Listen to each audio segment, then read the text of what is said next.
Hello everyone, Grandmaster VAR AKOBIAN, and now we're going to take a look at the two draws we had in this 1000 GM tournament. So these were the games between Ashrita Esfaran against Jennifer Yu from this game, and the other game will be Belos against Chandra. So in this position, Jennifer was blocked, and it was a very interesting hard-fought game, back and forth, advantages going from one person to another. But here, B6 was played, which is a mistake. And then white is going to be actually winning after this. But instead, it's very important to push your pawns. So a move like g5 would have been very interesting, because now if takes, we simply play check. And now we have this crazy endgame ensures, because both players are going to be pushing their pawns. And I think with a perfect play, it's going to end in a draw. Okay, but black didn't play that. So black played the move b6. And this actually gives a valuable tempo, because simply white can capture the pawn. And now Ashrita is winning. Okay, Ashrita is winning, but I will show you a moment where she slipped. So a5 is correct. Now pushing the a pawn in. If you're wondering why not rook g6, why not just take the pawn back, then there is this idea. Getting the tempo back right away. King b5, So rook g4. You know, oh and wow, that's still, amazing. here still there's some chances, but this is already difficult to calculate. So in the game, he took a5, which is correct, threatening a6, and now he goes here. And here, for example, you can play just a6, and so okay, rook g6 is fine too. So instead of capturing the pawn here, the best thing would have been just simply to push a6. Now the threat is to play a7. So if rook goes to, sorry. That's okay. Just go back to the full size. Okay, sorry. Oh, a little smaller. Sorry. Whoops. Sorry, everybody. A little Okay. smaller, just slightly smaller, barely. Okay. All right. Perfect. So if rook goes to a1, then the idea is just to go king b5. So if it goes h3, then actually don't take the pawn. Just give a check first, and then attack. And then attack and pick up the pawn. Okay. So it's just a winning position, because you're winning the pawn. So this would have been the easiest way to win.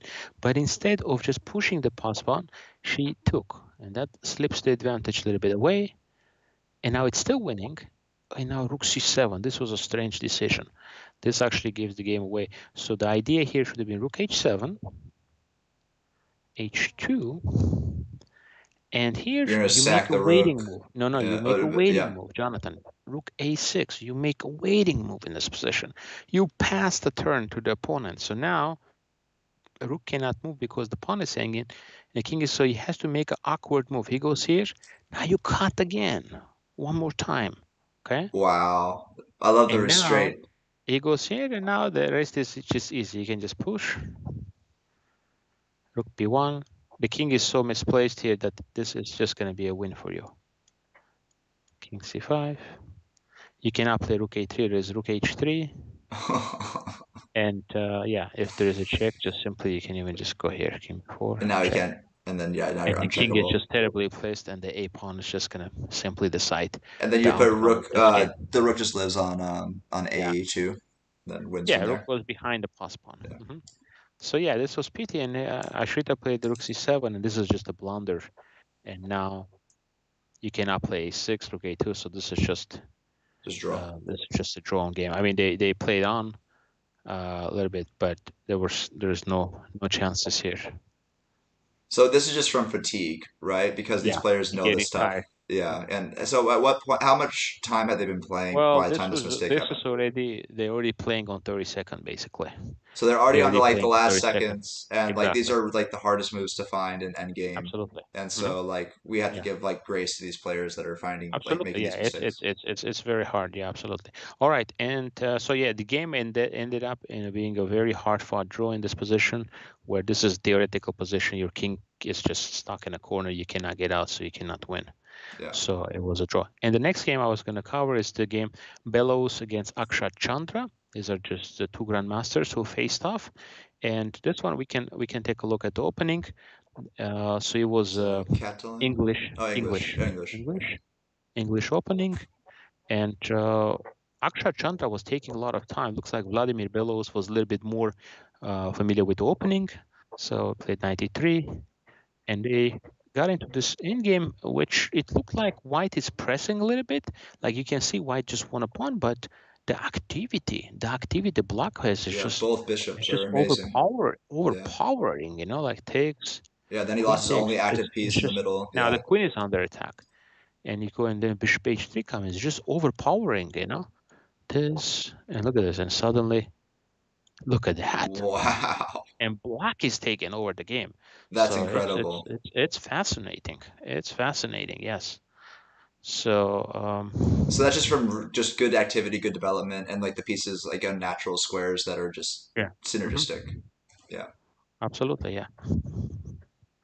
So it led to some very sharp position after b4, but they both calculated this precisely. Akshat Chandra went for the counter sacrifice, takes.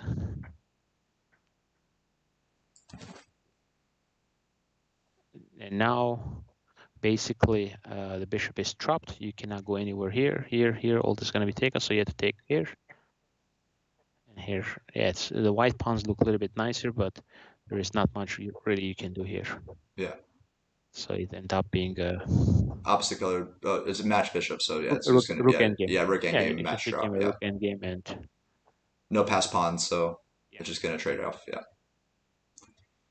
So like this is an example of just like lots of really sharp Yeah, this was play. just a strong player, two strong players squaring off and playing the best moves and ending up in a draw.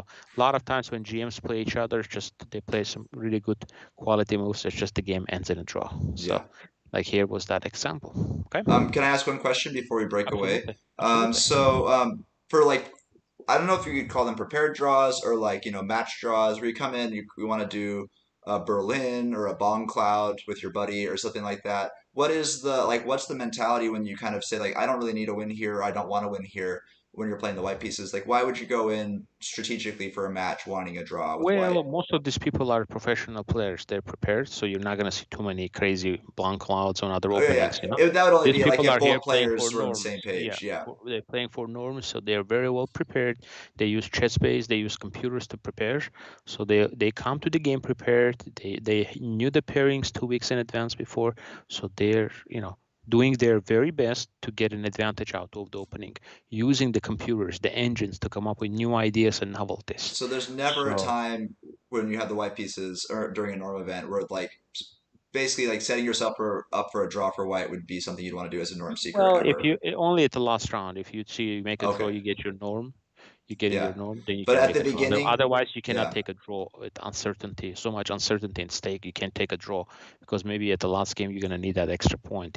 So I guess the last question would be at the GM level when there's no norm risk and everyone like at the super GM level where you play the same people all the time. Is that where you get like those more like bomb cloud ideas where like you kind of know you're going to do like a 20 move Berlin Not anyway? too much, not too Or much, but once in a while you see something for like even Magnus was doing that for fun, but yeah, not too just much, for yeah, but Yeah, but more or less you see normal openings, even if they're, but you will see some more aggression, I guess but my last question on that would be like for the Berlin draw, which is a more respectable, longer, queen repetition back and forth kind of draw.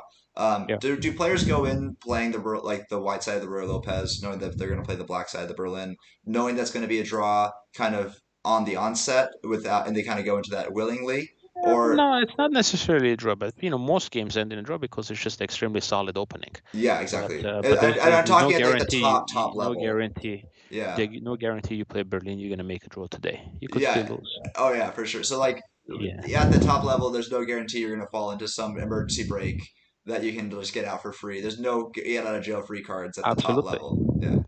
absolutely.